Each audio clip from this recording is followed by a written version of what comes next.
내게 손을 댄 자라는 제목을 붙여봤습니다. 잠깐 기도하고 말씀을 나누겠습니다. 살아계신 아버지, 이 세상에 법이 나라별로 많아도 그 법 위에 절대적인 법을 가지고 있는 천하 만국을 다스리고 천지 만물을 창조하신 하나님 한 분밖에 없음을 오늘도 그 말씀 속에서 찾아내는 시간 되게 해 주시옵소서. 그래서 하나님의 엄청난 이 말씀 속에 우리의 삶의 문제가 해결되고 우리의 생각의 문제가 해결되고 우리가 나아가야 할 방향을 정확하게 이끌어 주시는 아버지의 말씀을 붙잡는 시간 되게 해 주시옵소서. 부족한 종 일주일 동안 강행군에서 목이 잠기고 또 기침이 나오면 끊임없이 나오는데 멈추게 하시고 나오지 않게 도와주시옵소서. 모든 걸 주님께 의탁합니다. 주님 이끌어 주시옵소서. 예수님의 이름으로 기도하옵나이다. 아멘. 오늘 본문을 여러분 이렇게 보다 보면 숫자가 똑같은 숫자가 나오는 걸 여러분 알 수 있어요. 마가나 마태는 이 부분을 숫자를 집어넣지 않았는데 누가는 유일하게 10이라는 숫자의 두 사건을 올려놨습니다. 저는 이 본문을 보다 보니까 이 야이로의 딸을 고치러 가던 중에 그냥 어부지리로 얻은 한 여인의 그 은혜를 생각해 보려고 합니다. 참 이렇게 놀랍지 않아요? 가시다가 일어난 일. 이거는 계획도 없고 요청도 없고 그냥 가시다가 일어난 일이었어요. 그래서 오늘 본문은 두 사건이에요. 하나는 12살 먹은 야이로 회당장의 딸이 죽어간다. 근데 마가는 죽었다 이렇게 되어 있어요. 근데 죽어가는 이 아이를 그 회당장이가 와서 예수님께 구하고 고쳐달라고 합니다.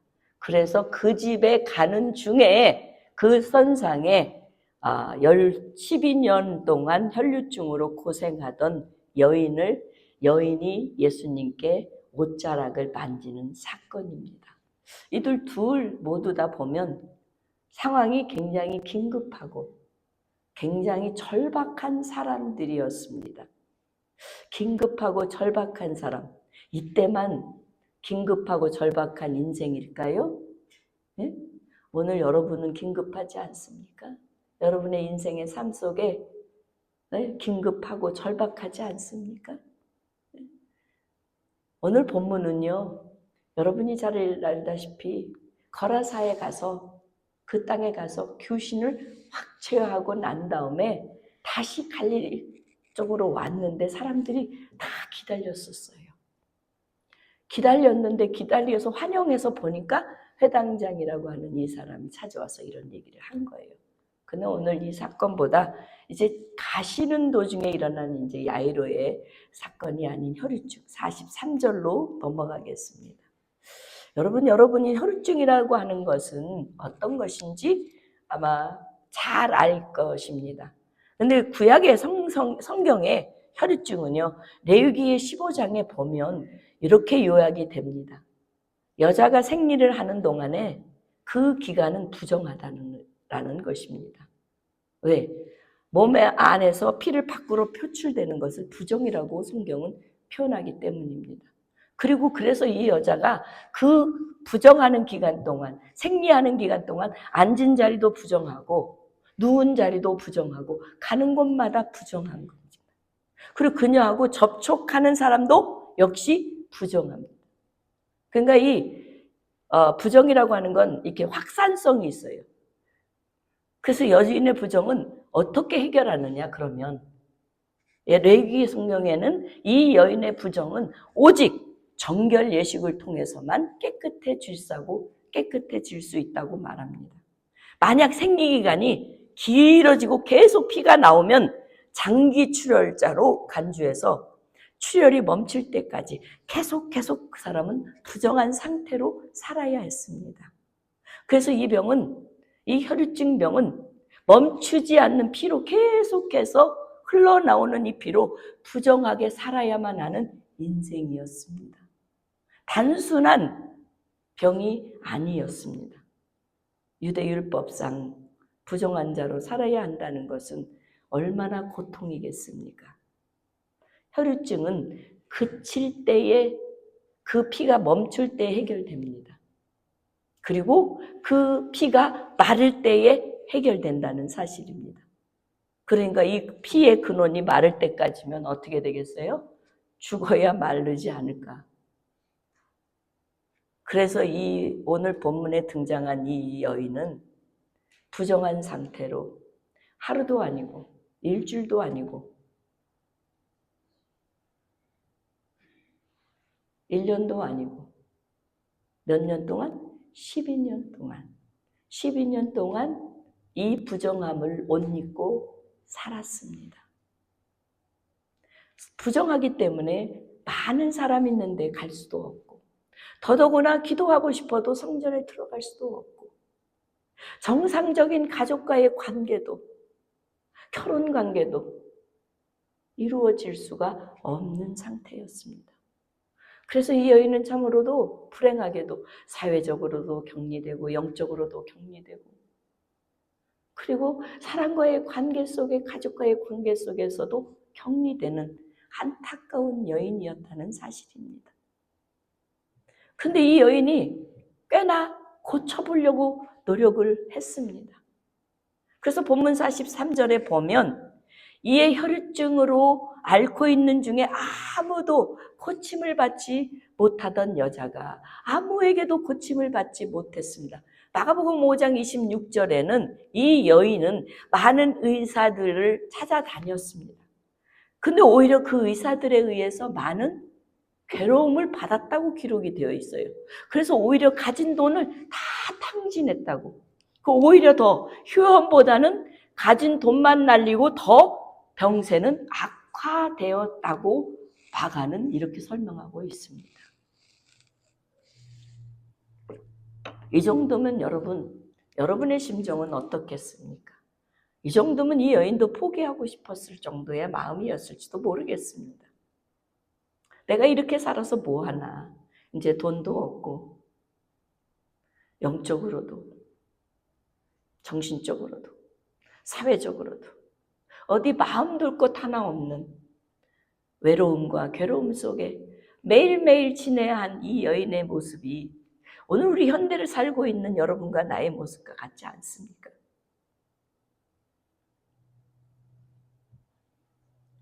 지독한 외로움, 절망, 낙심, 충분히 이 여인은 자기 혼자 혈루증을 메마르게 할 수 있는 마지막 선택을 할 수 있을 정도였을 것이라고 생각이 듭니다. 그런데 놀랍게도 이런 모습을 보면 우리는 종종 절망과 좌절이 길어지면, 그것도 1년이 아니고 12년이나 길어지면 아마 스스로 자결할 수도 있었을 것입니다. 그런데 이 여인은 달랐습니다.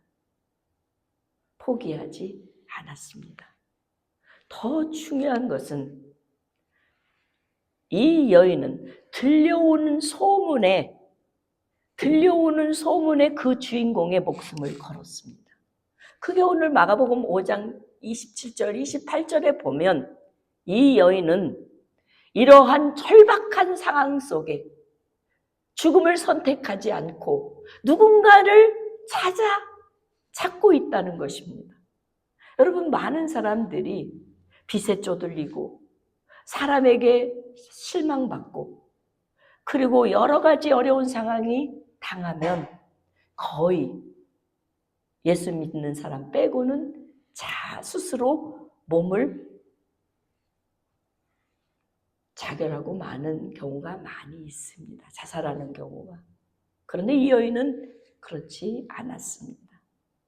삶의 의욕이 마지막 희망이라도 붙잡고 싶은 심정이었다는 사실을 마가는 이렇게 기록하고 있습니다. 예수의 소문을 듣고 무리 가운데에 끼어들어 와서 그의 옷에 손을 대니 예수의 소문을 들었던 것입니다. 무슨 소문을 들었을까? 갈릴리에 수없이 예수님께서 다니시던 그 갈릴리에 무슨 소문을 들었겠습니까? 여러분도 잘 알다시피 나인성 과부의 외아들인 아들, 이미 죽어서 생애 나가고 있는 그 생애를 멈추게 하고 그 아들을 살리지를 않나, 문둥병을 일으키지를 않나, 귀신을 내어 쫓지를 않나, 이런 소문을 들은 이 여인의 마음은 점점 어떤 생각이 들었을까? 마태는요 9장 21절에 이렇게 말하고 있어요. 이는 제 마음에, 자기 마음에 그 소문을 듣고 이렇게 생각한 겁니다. 마음에 겉옷만 만져도 구원을 받을 것 같아. 여러분, 믿음은 어디서 발동하느냐? 하나님의 말씀을 들으면서 그 들음이 내 속에서 역사하여 나도 이렇게 하면 될 것 같아 라고 하는 자기 스스로의 결단이 절대적으로 믿음의 발상입니다. 이 여인은 마태가 표현하기를 겉옷만 만져도 구원을 받겠다는 생각에 사로잡혔습니다. 그리고 본문 누가는 44절에 그 마음을 이렇게 훔쳤습니다. 예수의 뒤로 와서 그의 옷가에 손을 대니 혈루증이 즉시 그쳤더라. 놀라지 않습니까, 여러분? 네? 이 여인은 소문이 잘못될 수도 있고 소문을 듣고 자기 인생을 망할 수도 있고 흥할 수도 있는 이 소문에 그 주인공인 예수한테 자기 몸을 맡겼다는 겁니다. 자기 인생을 송두리째 걸었다는 겁니다. 그래서 뒤로 살짝 몰래 그냥 옷만 살짝 만지면 자기 생각에 즉시 날 것 같은 생각이 들었을 거예요. 그렇기 때문에 만진 겁니다. 사랑하는 성도 여러분, 우리도 가끔 큰 교회 가서 조용히 예배드리고 조용히 나오고 싶잖아요. 근데 하나님은요, 안 보는 것 같아요. 그 몇십만 명 있다 할지라도 그 한 사람은 꼭 보시는 분이신 줄 믿습니다. 오늘 이 여인이 몰래 살금살금 갔지만 오늘 본문에 보면 놀랍게도 이 여인의 놀라운 그 잡은 그 옷 때문에 예수님의 능력이 나간 것을 알게 되었다는 사실입니다. 여러분이 예수님께 소망을 걸으면 후회는 없습니다. 여러분은 후회 없는 인생이 살기를 주의 이름으로 축원합니다. 예수님이 여러분의 삶을 책임져 주실 것이기 때문입니다. 오늘 이 여인이 어디를 잡았냐? 오늘 여러 그림들이 있는데 여러분, 이게 성경적인 그림입니다. 이 여인이 잡은 것은 그냥 우리가 입은 평상시의 옷자락이 아닙니다. 유대인들 전통 옷은 네모 반듯하게서 손을 딱 넣고 맨 끝에는 술을 다릅니다. 그 술은 무엇이냐? 민수기 15장에 보면 하나님의 말씀, 하나님의 임재된 말씀을 거기다 차고 다니는 겁니다. 지금 이 여인은 예수님께 손을 댄 옷은 그냥 옷이 아니라 이 전통 의복인 탈릿, 이 탈릿이라고 하는 건 탈리트라고 하는데 이 탈리트에 붙어있는 술, 치치트를 붙잡은 겁니다. 여러분, 치치트는 술을 달아서 하나님을 기억하라라고 하는 의미가 지닌 저 술입니다. 그래서 혈증 여인이 만진 그 천은 그냥 천이 아니라 하나님의 임재와 약속을 상징하는 거룩한 술, 치치트였습니다.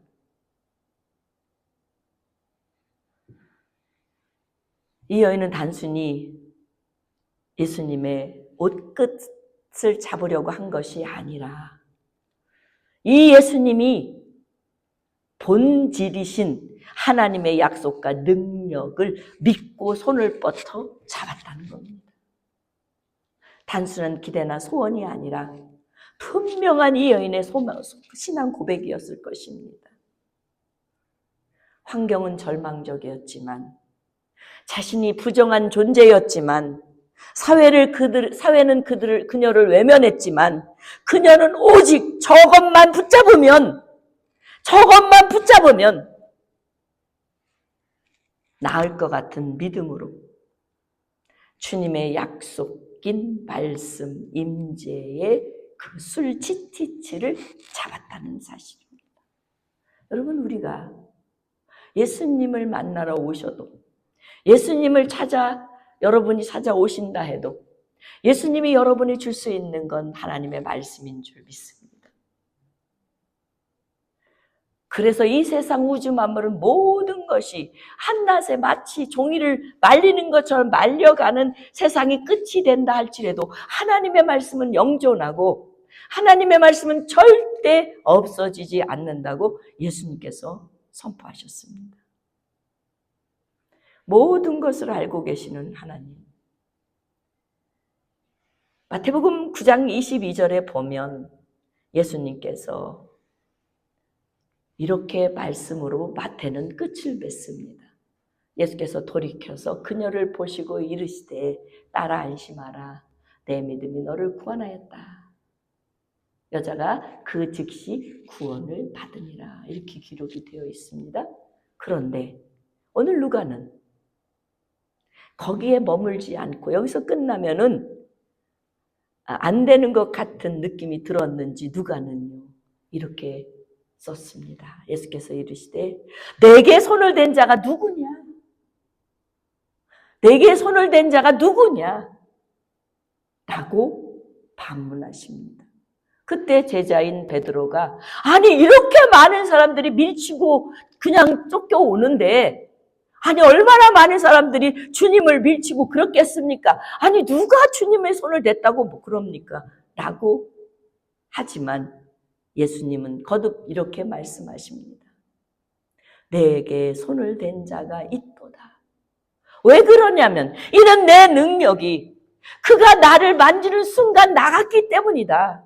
하나님의 말씀의 권능의 임재가 나갔다는 사실입니다. 치치트했다는 것입니다. 치치트를 붙잡았다는 것입니다. 여기서 능력이라고 하는 것은 헬라어로 다이나미스라고 하지만 초자연적인 힘, 기적을 일으키는 권능이라는 뜻입니다. 이게 나갔다는 거예요. 예수님께서 의식적으로 발동한 것이 아니라 누군가가 믿음을 갖고 다가오면 자동적으로 발생되는 하나님의 생명의 힘, 이게 흘러나갔다는 것입니다. 저는 이 본문을 찬찬히 읽고 설교를 준비하다 이 부분에서 놀랐습니다. 아, 주님의 능력은 내게 손을 댄 자가 자동적으로 믿음으로 댄 자가 나가는구나. 기도를 천만 배 해도 1000만 번 한다 해도 믿음 없는 기도와 한 번 갖고 믿음을 있고 기도하는 자하고의 차이가 여기에 있었구나. 예수님은 신적인 본능을 가지신 분이기 때문에 믿음으로 다가오는 자에게는 하나님의 능력이 자동적으로 반응했다는 것입니다. 그래서 능력은 은혜로 넘치는 생명의 흐름입니다. 참 놀랍지 않습니까? 그래서 모두가 믿음이면 해결된다는 사실입니다. 단서는 예수 그리스도를 믿는 믿음이라는 사실입니다. 몰래 옷자락만 만지면 될 것 같은, 몰래 예배만 살짝 보고 가면 될 것 같은 마음이 든 이 여인이 결국은 오늘 본문 47절에 이렇게 고백해야만 됐다는 사실입니다. 여자가 스스로 숨기지 못할 걸 알고 떨며 나와 엎드려 그 손댄 자가 접니다. 그리고 제가 왜 주님의 치치키를 만졌는지는 바로 12년 동안 고통받고 사회로부터, 가정으로부터, 교회로부터 영적, 육적, 정신적 모든 것들의 외로움 때문에 견딜 수 없어서 주님 치치치만 만지면 내가 해결될 것 같아서 나왔습니다. 사랑하는 성도 여러분, 여러분은 오늘 주일날 왜 나오셨습니까? 무엇을 보러 나오셨습니까? 무엇을 만지려고 오셨습니까?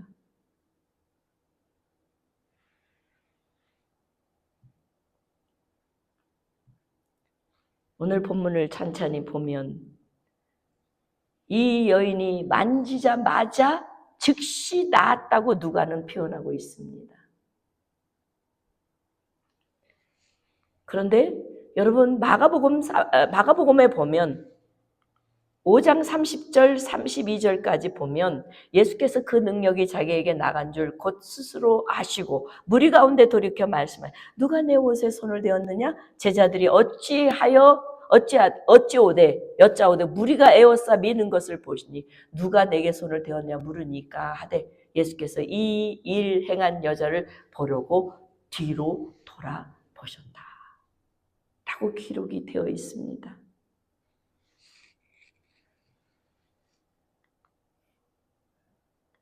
그래서 이 본문의 이 모든 장면은 여러분 사람이 로마서 10장 10절에서 11절 말씀을 기억되게 만들어 줍니다. 사람이 마음으로 믿어서 의에 이르고 입으로 시인하여 구원에 이르느니라. 성경에 이르시되 누구든지 그를 믿는 자는 부끄러움을 당하지 아니하리라. 지금 이 예수님 앞에 오늘 47절은 너무나 부끄러워서 스스로 너무나 부끄러워서 몰래 잡았는데 숨기지 못해 드러내게 하셨다는 겁니다. 그리고 48장에 넘어가서 예수님께서는 이렇게 말씀하십니다. 딸아, 내 믿음이 너를 구원하였으니 평안히 가라. 여기서 마가는요 하나 더 기록하기를 이렇게 기록하고 있습니다. 34절 예수께서 이르시되 딸아 내 믿음이 너를 구원하였으니 평안히 가라. 내 병에서 놓여 건강할지어다. 이 말은 구원도 받고 병도 치유되는 놀라운 기적이 발생되었다는 것입니다. 여기서 딸이라고 하는 디카테르라고 하는 단어는 아주 부드러운 다정한 목소리의 호칭입니다. 이 여인은 예수님께로부터 정말 네 믿음 대단한 믿음이야. 어떻게 그런 생각을 할 수 있었니? 네 스스로 죽을 수도 자결할 수도 있고 그러한 절대적인 어려운 환경 가운데 나를 찾아왔구나. 주님은 그 여인에게 자신이 가지고 있는 모든 능력뿐만 아니라 충분한 사랑을 듬뿍 주시는 은혜를 입혀 주었다는 사실입니다. 하나님은 이런 분이십니다. 우리가 어떤 잘못을 해도, 우리가 어떤 실수를 해도, 우리가 어떠한 마음을 갖고 있다 할지라도, 악한 마음을 갖고 있다 할지라도 주님께 나오면 다 고치셔서, 다 치유하셔서 따라 디가테르 하시며 평안을 주시는 주님이신 줄 믿습니다. 사랑하는 성도 여러분, 오늘 본문 속에서 이 예수님의 따뜻한 선언은 이 여인이 12년 동안 그 엄청나게 고통 속에 살아왔던 외로움 속에 절망의 속에 영적으로 하나님 부르짖으셔도 부르고 싶어도 못 부르는 이 절박한 12년의 세월에 결과적으로 예수 그리스도를 통해서 정결 예식을 통해 깨끗해지는 수밖에 없는 이 여인에게 예수 그리스도라고 하는 정결 예식의 예표이신 예수님을 통하여 깨끗하게 되었다는 사실입니다. 사랑하는 성도 여러분, 다니엘과 세 친구들은 자신들이 죽어도 하나님 외에는 그 누구에게도 절하지 않고 그 누구를도 부르지 않겠다고 한 그들의 용기 있는 믿음.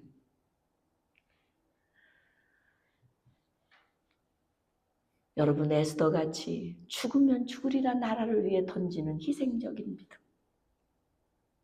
오늘 이 여인처럼 자신의 절박함과 더 이상 피할 수 없이 희망을 가질 수밖에 없는 바닥에 어떤 사람은 희망이 아니라 절망으로 나락으로 떨어지는데 이 여인은 희망으로 자신을 예수님께로 나오게 하였습니다. 이것이 바로 용기 있는 믿음입니다. 용기 있는 믿음은 때론 모험과 결단이 반드시 따릅니다. 그때 두려움보다 하나님을 더 크게 보는 선택이 바로 용기 있는 믿음입니다. 오늘 주님은 여러분과 나에게 누가 내게 손을 댄 자냐? 오늘 주님은 손을 댄 자를 찾고 계십니다. 나는 여러분과 내가 주님께 손을 댄 자가 되기를 주의 이름으로 축원합니다. 그리하여 주님이 따라 내 믿음이 너를 구원했다. 내 믿음이 너를 평안하게 만들어 주었구나. 라고 평화를 주는 주님을 만나게 되는 줄 믿습니다. 나와 여러분 예배의 자리에서, 기도의 자리에서, 말씀의 자리에서 주님께 늘 손은 대는 자로서 여러분의 가정의 문제가 해결되고 여러분의 자녀가 회복되고 여러분의 인생이 새롭게 되는 오늘 이후의 삶이 이 여인처럼 절망이 소망으로, 고통이 기쁨으로, 아픔이 치유됨의 역사가 여러분과 내가 있었으면 좋겠습니다. 용기를 가지십시오. 그래서 믿음은 용기라고 할 수 있습니다. 그냥 믿고 여기까지 왔으면 주님, 내가 부끄럽게 했지만 내가 여기 온 까닭은 이런 문제 때문에 왔습니다. 주님 용서해 주시고 나를 이 속에서 건져 주시옵소서 라고만 고백하면 이 여인처럼 따라 내 믿음이 너를 구원하였다는 하나님의 세밀한 음성을 여러분이 오늘 듣고 갈 뿐만 아니라 그 음성이 여러분의 한 주간을 이끌어 가게 되게 하실 줄 믿습니다. 여러분 오늘 부를 찬송이 어떤 찬송인지 아십니까? 주 발 앞에 무릎 꿇고 그 사랑에 나 안기네. 그 어떤 길도 어떤 소리도 그 발 앞에 잠잠하게 해지네.